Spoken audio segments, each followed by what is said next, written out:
Hello everyone, हमारे YouTube channel शौर्य competition में आप सभी का स्वागत है। और आज की इस वीडियो में हम 29 अप्रैल 2024 के करंट अफेयर के सभी महत्वपूर्ण क्वेश्चनों को डिस्कस करने वाले हैं, जो सभी कॉम्पिटिटिव एग्जाम की दृष्टि से महत्वपूर्ण हैं। दोस्तों, क्वेश्चन के साथ साथ में उससे क्वेश्चन से संबंधित सभी जानकारी भी आपको दी जाएगी, तो सभी वीडियो को अंत तक देखें। और वीडियो शुरू करने से पहले कल की क्लास यानी 28 अप्रैल का क्विक रिवीजन कर लेते हैं। माइक्रोसॉफ्ट ने अपने सबसे छोटे एआई मॉडल फाई 3 मिनी का अनावरण किया है। दोस्तों, माइक्रोसॉफ्ट दुनिया में कंप्यूटर सॉफ्टवेयर का सबसे बड़ा विक्रेता है और इसके जो संस्थापक हैं वो कौन थे? बिल गेट्स और पॉल एलन। ठीक है।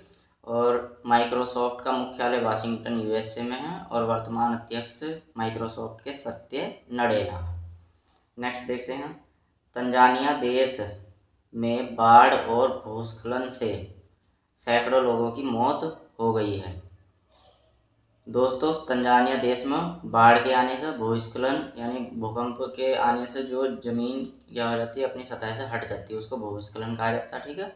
तो उससे तंजानिया में 155 लोगों की जान चली गई है। तंजानिया अफ्रीका महाद्वीप के पूर्वी भाग में स्थित एक देश है। ठीक है। तंजानिया की राजधानी डोडोमा है और तंजानिया की मुद्रा तंजानियन शिलिंग है। चलिए नेक्स्ट देखते हैं। दोस्तों, हाल ही में भारत और कुवैत ने सूचना साझा करने के लिए समझौता ज्ञापन पर हस्ताक्षर किए हैं और यह हस्ताक्षर 23 अप्रैल को किए गए हैं। 23 अप्रैल को भारत कुवैत निवेश सम्मेलन 2.0 का आयोजन हुआ था। कहाँ पर? कुवैत सिटी में, और वहीं पर ये हस्ताक्षर हुए हैं। ठीक है। चलिए नेक्स्ट बढ़ते हैं। SCO रक्षा मंत्रियों की बैठक कहाँ हुई है? कजाकिस्तान में हुई है। दोस्तों, SCO का मतलब होता है शंघाई कोऑपरेशन ऑर्गेनाइजेशन। इसका मुख्यालय बीजिंग में है और बीजिंग कहाँ पर है? चीन में। ठीक है। SCO की स्थापना 15 जून 2001 को हुई थी और SCO के जो वर्तमान अध्यक्ष है वो रुसलान मिर्जेव है। SCO एक रक्षा संगठन है। ठीक है। और इसमें वर्तमान में 9 सदस्य हैं। ठीक है। SCO में 9 सदस्य हैं, 9 देश इसमें शामिल हैं। कौन कौन से? चीन, भारत, कजाकिस्तान, किर्गिस्तान, रूस, पाकिस्तान, तजाकिस्तान और उज्बेकिस्तान। ठीक है। और दोस्तों, 4 जुलाई 2023 को अभी ईरान इसमें शामिल हुआ था। ठीक है। और ये इसमें सदस्यों की संख्या 9 हो गई थी। ठीक। दोस्तों, SCO का उद्देश्य क्या है? इसके जो सदस्य देश हैं, इन देशों के बीच में संबंधों को मजबूत करना ही इस SCO का शंघाई कोऑपरेशन ऑर्गेनाइजेशन का उद्देश्य है। ठीक है। नेक्स्ट देखते हैं। अर्जुन बाबूता ने ओलंपिक चयन ट्रायल में एयर राइफल में नया विश्व रिकॉर्ड बनाया है। ठीक है। दोस्तों, इन्होंने 254 का स्कोर किया है और विश्व रिकॉर्ड बनाया है और ये 10 मीटर एयर राइफल में प्रतिस्पर्धा करते हैं। ठीक है। अर्जुन बाबूता। नेक्स्ट देखते हैं। नासा ने सौर ऊर्जा से संचालित, सौर ऊर्जा मतलब जो सूर्य की ऊर्जा, सूर्य प्लेट से चलने वाला, ठीक है, संचालित अंतरिक्ष यान लॉन्च किया है अभी हाल ही में। नेक्स्ट देखते हैं। गौरव शर्मा को अमेरिका में डॉक्टरेट की मानद उपाधि से सम्मानित किया गया है। दोस्तों, गौरव शर्मा एक भारतीय हैं और इन्होंने इंग्लैंड में 2016 में पावर लिफ्टिंग चैंपियनशिप में 2 स्वर्ण पदक जीते थे और न्यूजीलैंड में 2007 में राष्ट्रमंडल चैंपियनशिप में 4 स्वर्ण पदक जीते थे। ठीक है। नेक्स्ट देखते हैं। दोस्तों, इजराइल का दूतावास दिल्ली NCR शहरी वनीकरण परियोजना में शामिल हुआ है और इसका उद्देश्य क्या था? जो पर्यावरण है उसको शुद्ध रखना, संतुलित करना। ठीक है। और वनों के महत्व को, इसमें पेड़ों के महत्व को समझाया गया है। ठीक है। नेक्स्ट देखते हैं। भारतीय वायुसेना ने राष्ट्रीय युद्ध स्मारक पर अपना पहला अलंकरण समारोह आयोजित किया है। और दोस्तों, हमारे जो पहले CDS थे वे कौन थे? जनरल बिपिन रावत थे और अब दूसरे वाले कौन बने हैं? दूसरे CDS जनरल अनिल चौहान। ठीक। नेक्स्ट देखते हैं। दोस्तों, सुनील कुमार यादव को महुआ के निदेशक के रूप में नियुक्त किया गया है। महुआ की फुल फॉर्म होती है ministry of housing and urban affair. ठीक है। और दोस्तों, सुनील कुमार यादव को इसके अगले 5 वर्ष के लिए जो है निदेशक के रूप में नियुक्त किया गया है। और ये सुनील कुमार यादव जो है ये 2010 बैच के भारतीय राजस्व लेखा अधिकारी, ठीक है, IRS अधिकारी बोलते हैं जिसको, ये है। ठीक। तो दोस्तों करंट अफेयर की इस क्लास को यानी 28 अप्रैल की क्लास को अगर आप डिटेल में पढ़ना चाहते हो तो इसका लिंक मैंने डिस्क्रिप्शन में दिया है, आप जाकर देख सकते हो। और दोस्तों अगर आप हमारे चैनल पर पहली बार विजिट कर रहे हैं तो चैनल को सब्सक्राइब करें और वीडियो अगर आपको अच्छी लग रही हो तो वीडियो को लाइक करें। तो बढ़ते हैं आज के करंट अफेयर पर। क्वेश्चन नंबर 1, हाल ही में किसके द्वारा लिखी गई पुस्तक, कौन सी, हेवनली आइसलैंड्स ऑफ गोवा का विमोचन किया गया है। मतलब ये पुस्तक किसके द्वारा लिखी गई है ये बताना है। Option A PS Sreedharan Pillai, option B Gotabaya Rajapaksa, option C Chitra Banerjee, option D इनमें से कोई नहीं। तो दोस्तों इसका सही answer option number A PS Sreedharan Pillai के द्वारा लिखी गई पुस्तक हेवनली आइसलैंड्स ऑफ गोवा, इसका विमोचन किया गया है। और दोस्तों ये गोवा के राज्यपाल हैं, जो PS श्रीधरन पिल्लई हैं गोवा के राज्यपाल हैं। और इस पुस्तक का हिंदी में क्या मतलब होता है, गोवा के स्वर्गीय द्वीप, गोवा के स्वर्गीय द्वीप इस पुस्तक का हिंदी में मतलब है, ठीक है। और ये 20 अप्रैल को लॉन्च की गई है। और दोस्तों ये PS श्रीधरन पिल्लई की 221वीं पुस्तक है, 221वीं। इन्होंने 220 पुस्तक ये पहले लिख चुके हैं और ये कौन सी पुस्तक है, 221वीं पुस्तक है इनकी, ठीक है। और दोस्तों इस किताब का जो उद्देश्य है ये गोवा में पर्यटन को बढ़ावा देना है, ठीक है। गोवा में पर्यटन को बढ़ावा देने के उद्देश्य से इन्होंने ये पुस्तक लिखी है, ठीक है।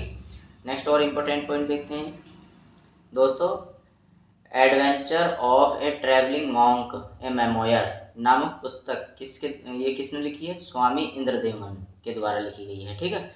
और इस पुस्तक में स्वामी इंद्रदेवन ने एक सन्यासी के जीवन की कठिनाइयों के बारे में डिस्कस किया है, ठीक है। इस पुस्तक में स्वामी इंद्रदेवन ने एक साधु की यात्रा के एडवेंचर के बारे में बताया है, ठीक है। और दोस्तों भीमेश्वर चल्ला ने अपनी पुस्तक India the road to renaissance a vision and an agenda पुस्तक लॉन्च की है, ठीक है। और दोस्तों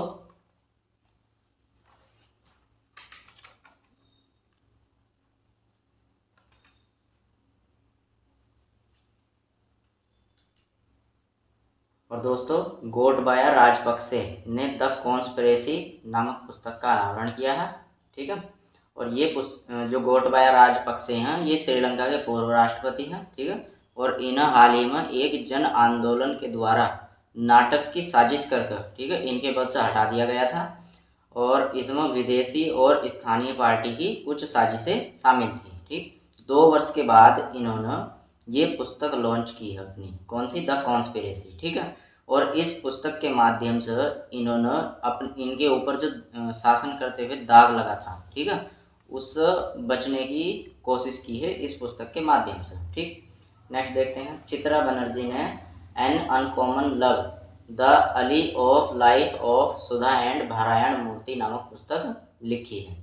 और नेक्स्ट देखते हैं, भूपेन यादव ने मोदी एनजारीजिंग, भूपेंद्र यादव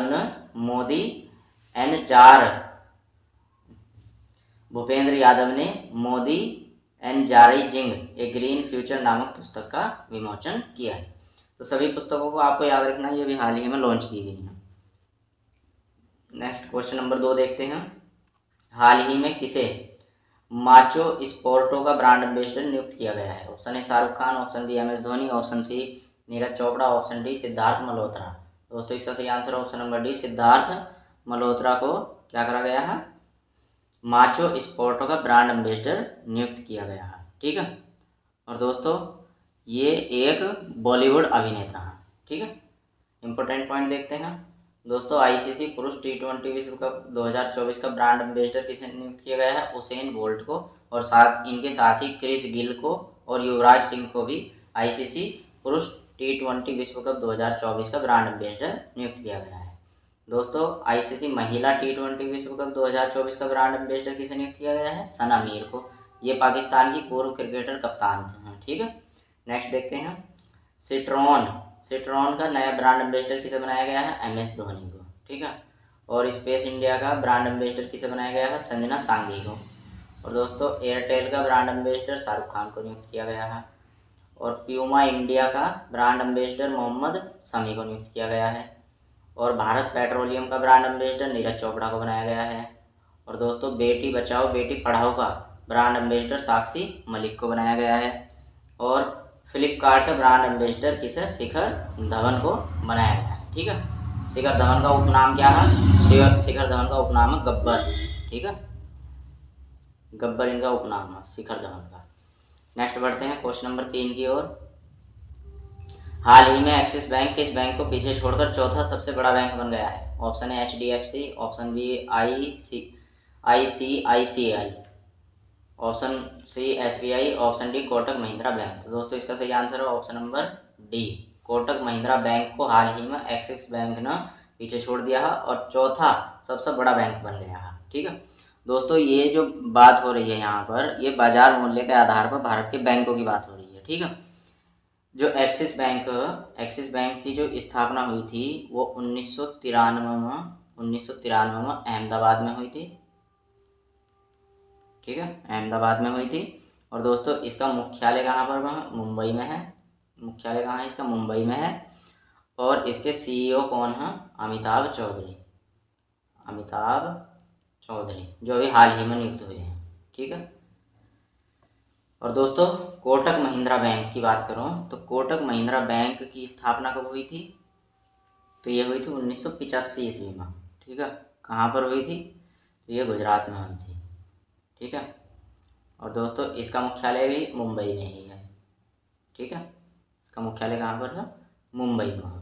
ठीक, अब दोस्तों अभी ऐसा क्या हुआ कि मतलब SBI ने कोटक महिंद्रा बैंक को पीछे छोड़ दिया है, ऐसा मतलब क्या हुआ? तो देखो ऐसा इसलिए हुआ है क्योंकि RBI ने भी हाल ही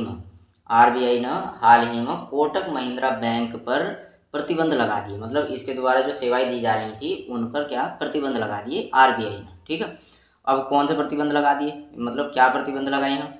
तो इसमें क्या है, जैसे ऑनलाइन या फिर मोबाइल बैंकिंग प्लेटफॉर्म के माध्यम से जो भी ग्राहक साइन अप कर रहे थे। ठीक है, तो उस साइन अप करने में, ठीक है, और जो तत्काल प्रभाव से नए क्रेडिट कार्ड जारी करता था कोटक महिंद्रा बैंक, उस तत्काल प्रभाव से नए क्रेडिट कार्ड जारी करने पर भी RBI ने क्या लगा दिया है? प्रतिबंध लगा दिया है। ठीक है, तो इस स्थिति में एक्सिस बैंक ने कोटक महिंद्रा बैंक को पीछे छोड़ दिया है और कौन सा?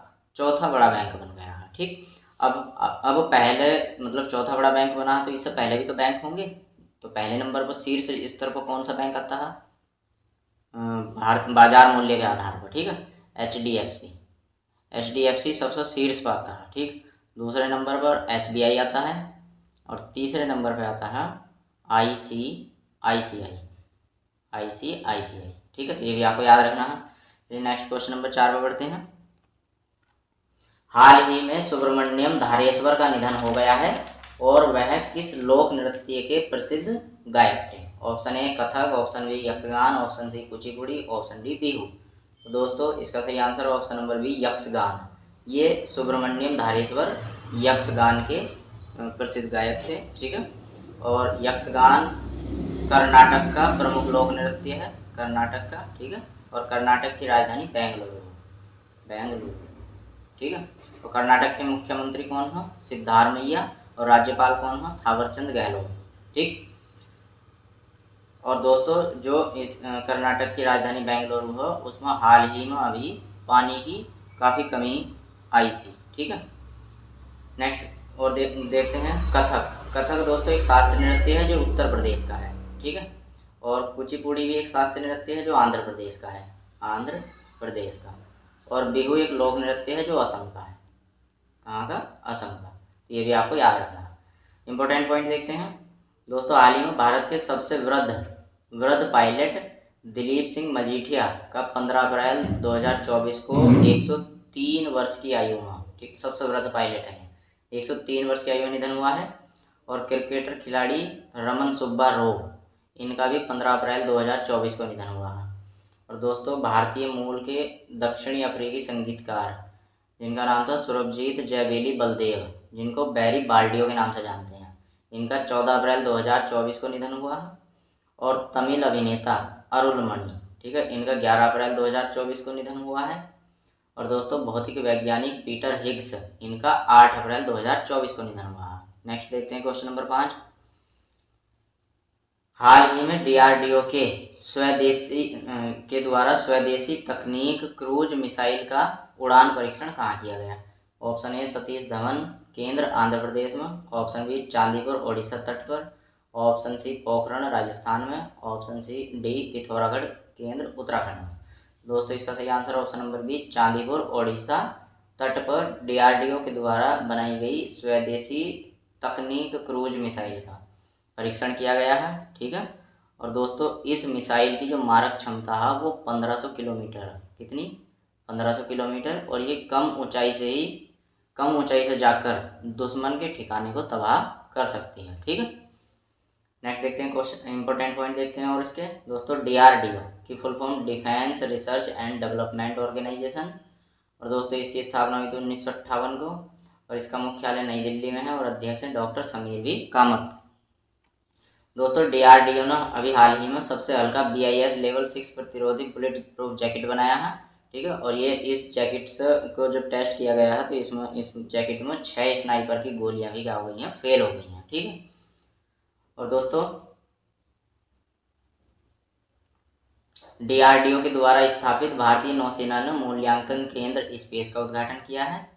और दोस्तों डीआरडीओ और भारतीय सेना ने MPA-TGM हथियार प्रणाली का भी सफल परीक्षण किया है। ठीक है, नेक्स्ट देखते हैं क्वेश्चन नंबर 6। हाल ही में विश्व कार्य स्थल सुरक्षा और स्वास्थ्य दिवस कब मनाया गया है? Option A 26 April, option B 27 April, option C 28 April, option D 29 April. दोस्तों इसका सही answer option number C 28 April को विश्व कार्यस्थल सुरक्षा और स्वास्थ्य दिवस मनाया गया है। और अगर पूछा जाए क्यों मनाया गया है तो दोस्तों वैश्विक स्तर पर व्यवसाय दुर्घटनाओं और बीमारियों की रोकथाम को बढ़ावा देने के लिए ये दिवस मनाया जाता है। ठीक है, कब? 28 अप्रैल को। और देखते हैं इंपॉर्टेंट दिवस। दोस्तों 3 अप्रैल को हिंदी रंगमंच दिवस मनाया गया है।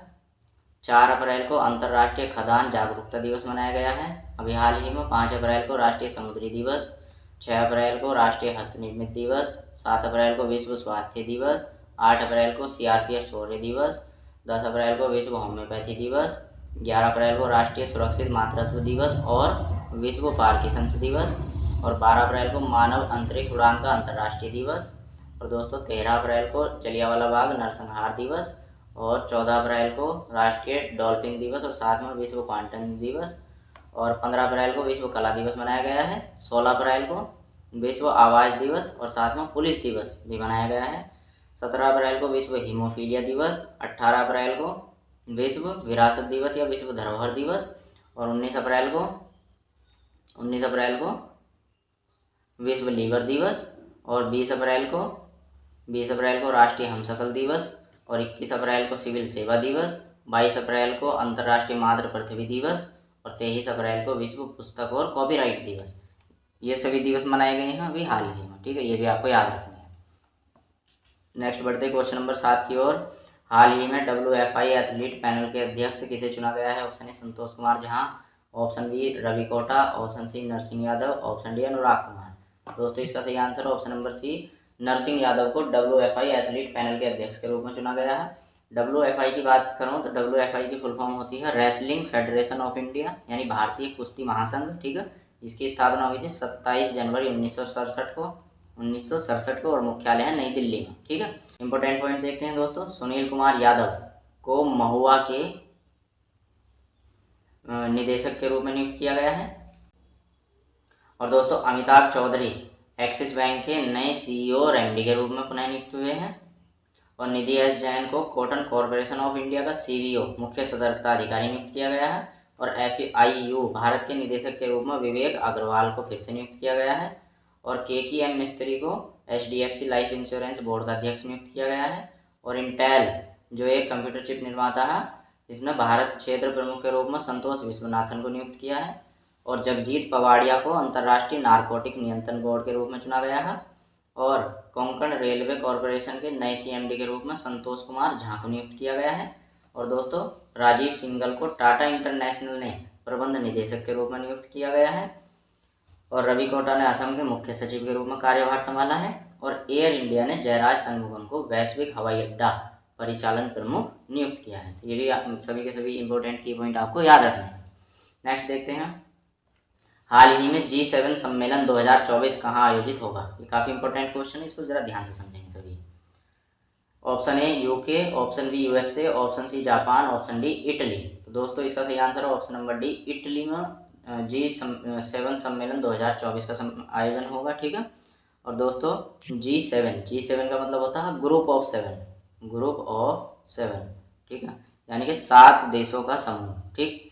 अब दोस्तों कौन कौन से 7 देश, तो इसकी मैंने एक ट्रिक बनाई है याद करने के लिए। कौन सी ट्रिक, ध्यान से रखेंगे, ध्यान से याद करेंगे। देखो इसको ऐसा समझो, एक राजा है।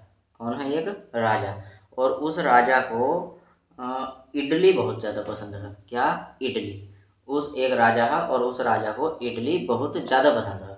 वो जब भी सोकर उठता है उसे तुरंत इडली चाहिए। ठीक है। तो देखो इसी से मैंने इसकी ट्रिक बनाई है कि राजा जी जाग गए, राजा जी जाग गए, फौरन कुछ इडली लाओ। ठीक है, याद रखेंगे। राजा जो हो जागते के साथ उन्हें क्या चाहिए? फौरन इडली चाहिए। तो राजा जी जाग गए, फौरन कुछ इडली लाओ। ठीक है। अब देखो राजा का मतलब होता है किंग। राजा का मतलब होता है किंग। ठीक है, किंग माने राजा ही तो होता है। तो किंग से याद रखेंगे यूनाइटेड किंगडम। ठीक है, एक देश तो हो गया यूनाइटेड किंगडम। ठीक। दूसरी बात जी का जैसा आ जाएगा जर्मनी। क्या आ जाएगा? जर्मनी। यहाँ जाग के जा सा आ जाएगा जापान। ठीक है। और गए ए आ रहा है बाद में, तो यहाँ पर याद रखना है ए से यूएसए। क्या? यूएसए यानी कि संयुक्त राज्य अमेरिका। ठीक है। फौरन मतलब फ्रांस। फौरन का बन जाएगा फ्रांस। ठीक है। और कुछ के कैसा आ जाएगा? कनाडा। ठीक है। और इडली का मतलब हो जाएगा इटली। तो दोस्तों ये हमारे 7 कंट्री हो गई, United kingdom, Germany, Japan, USA, France, Canada, Italy. ठीक है। तो इस ट्रिक से आप इसको याद रख सकते हैं कि G7 के कौन से 7 देश हैं। ठीक है। अब दोस्तों G7 का जो ये सम्मेलन आयोजित होगा ये जून में होगा। कब होगा? जून में। ठीक है। और कहाँ पर होगा? इटली में होगा। इटली के पुलगिया में आयोजित होगा ये। ठीक है। और इस सम्मेलन की खास बात क्या है? इस सम्मेलन की खास बात यह है कि इस सम्मेलन में इस सम्मेलन में हमारे देश भारत को भी आमंत्रित किया गया है। और किसने किया है? इटली की जो पीएम हैं जियोर्जिया मेलोनी, उन्होंने भारत के प्रधानमंत्री नरेंद्र मोदी को भी आमंत्रित किया है। और दोस्तों इटली की राजधानी है रोम। इटली की राजधानी क्या है? रोम। और इटली के राष्ट्रपति कौन है? सर्जियो मैट्रेल्ला। ठीक है। ये सभी की सभी बातें भी आपको याद रखनी है। नेक्स्ट क्वेश्चन नंबर 10, हाल ही में स्वर्ण उद्गार के कारण चर्चा में रहा माउंट एरेबस ज्वालामुखी कहाँ स्थित है? ऑप्शन ए इंडोनेशिया में, option B Antarctica, option C Mexico, option D Argentina. तो दोस्तों इसका सही आंसर है ऑप्शन नंबर बी, अंटार्कटिका में स्थित है। ठीक है, कहाँ पर? अंटार्कटिका में। ठीक दोस्तों, इसकी जो ये माउंट एरेबस है इसकी खोज 1841 में, कब? 1841 में जेम्स क्लार्क रोस ने की थी। ठीक है। इसकी खास बात यह है कि इस माउंट मतलब इस ज्वालामुखी से सोना निकलता है। ठीक है, जब ये ज्वालामुखी का उद्गार होता है तो इसमें से सोना निकलता है। ठीक है। और दोस्तों जेम्स क्लार्क रोस ने इसकी क्या की थी? 1841 में खोज की थी। और जेम्स क्लार्क रोस ने ही अपने जहाज, ठीक है, अपने जहाज के नाम पर, इनके जहाज का नाम क्या था? एरेबस। ठीक है, जो ये एरेबस है ये किसके? जेम्स क्लार्क रोस के जहाज का नाम था। तो अपने जहाज के नाम पर ही इस ज्वालामुखी का नाम रखा था किसने? जेम्स क्लार्क रोस ने। ठीक है। और दोस्तों ये अंटार्कटिका का दूसरा सबसे ऊंचा सक्रिय ज्वालामुखी है। ठीक है। और इसकी ऊंचाई कितनी है? इसकी ऊंचाई 3794 मीटर। 3794 मीटर इसकी ऊंचाई है। और दोस्तों अंटार्कटिका का पहला सबसे ऊंचा सक्रिय ज्वालामुखी कौन सा? Mount Siddeley. याद रखेंगे, माउंट सिडली। ठीक है। और दोस्तों एक घटना हुई थी यहाँ पर इस ज्वालामुखी पर, माउंट एरेबस ज्वालामुखी पर। कब हुई थी? 28 नवंबर 1979 को न्यूजीलैंड की एक फ़्लाइट जिसका नाम था एयर न्यूजीलैंड फ़्लाइट 901। ठीक है, एयर न्यूजीलैंड फ़्लाइट 901 वो इसी मार्ग से, इसी के ऊपर से गुजर रही थी। ठीक है। तो इसी ज्वालामुखी पर ये फ्लाइट जो है दुर्घटनाग्रस्त हो गई थी और जिसमें 257 लोग बैठे हुए थे और 257 लोग मारे गए थे। ठीक है, 257 लोग मारे गए थे। ठीक है, तो ये भी आपको याद रखना। तो दोस्तों थैंक्स फॉर वॉचिंग, और आपको हमारी वीडियो कैसी लगी हमें कमेंट बॉक्स में ज़रूर बताएं।